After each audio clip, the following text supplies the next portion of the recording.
當一批軍隊向北京市東部建國門使館區進發嘅時候，受到槍擊。據報有1個士兵喪生，3個人受傷。軍隊以強大嘅火力還擊，一座住有美國外交官嘅大廈都中彈。軍隊後嚟展開搜捕，喺大廈入面拉咗一個中國男人。喺另一方面，27軍一支龐大嘅軍車隊咧，喺琴日調離天安門廣場嘅時候，車上面嘅軍人不斷咁樣亂槍掃射。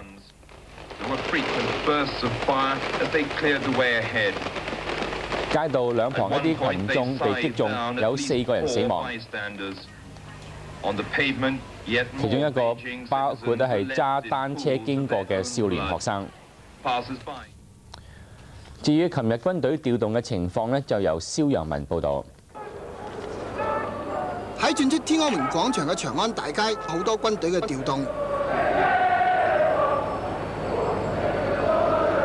呢支軍隊雖然一路行一路唱歌，不過佢哋係一直保持高度戒備嘅狀態㗎。記者對應到一支軍隊一路行一路叫口號。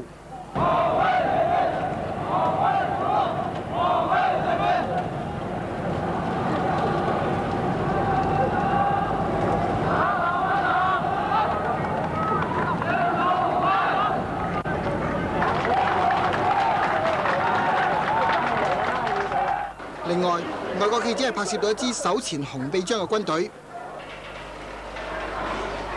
呢支軍隊亦都係處於戒備狀態。